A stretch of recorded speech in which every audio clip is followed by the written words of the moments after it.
Class 10কে বলছি, যারা মাধ্যমিক পরীক্ষার্থী এবং সামনে মাধ্যমিক পরীক্ষায় এসে গেছে তাদের বাংলা বিষয়ের ওপর আমি কয়েকটি কথা বলতে চাই, যেখানে হচ্ছে বাংলা ব্যাকরণের কয়েকটি কোশ্চেন যেগুলো আসবেই আসবে, ধরে নাও একদম নিশ্চিতভাবে। সেটা হচ্ছে সমধাতুজ করণ, সমধাতুজ কর্তা, সমধাতুজ কর্ম, কর্মকর্তৃবাচ্যের কর্তা, নিরপেক্ষ কর্তা, সহযোগী কর্তা, ব্যতিহার কর্তা, তারপরে তির্যক বিভক্তি, অ্যাক্সেস দ্বন্দ্ব। অ্যাক্সেস দ্বন্দ্ব একটি উদাহরণ, আমি ও তুমি, আমরা, তুমি ও সে, তোমরা, এই রকম।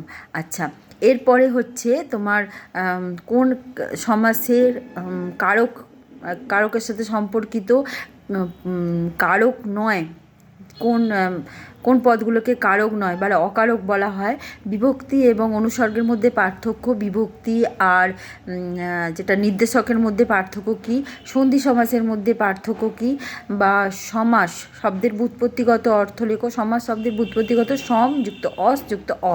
সম হচ্ছে যেটা উপসর্গ, অস ধাতু, অ বিভক্তি, ঠিক আছে।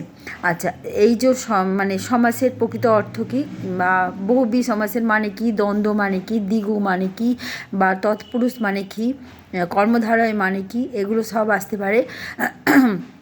আর প্রয়োগ তো আসতেই পারে।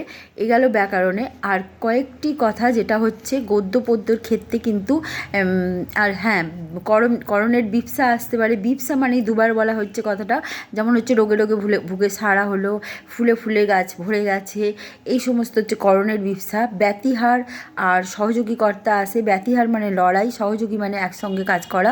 মানে ব্যতিহার মানে হচ্ছে মায়ে ঝিয়ে ঝগড়া করছে, সহযোগী মানে হচ্ছে মায়ে ঝিয়ে গল্প করছে, এই রকম। আচ্ছা, যেটা হচ্ছে আর যে গদ্যপদ্যের বার্তা আসতে পারে। বার্তা মানে জ্ঞানচক্ষু গল্পের মধ্যে দিয়ে লেখিকা কী বার্তা দিয়েছেন? বার্তা এইটা দিয়েছেন যে প্রতিভা থাকলে তার কিন্তু পরিচিতি ঘটবেই, কিন্তু প্রতিভা না থাকলে কোনো বিশিষ্ট ব্যক্তির সুপারিশে কিন্তু তার পরিচিতি ঘটানো বা জনপ্রিয়তা অর্জন করা কিন্তু যায় না।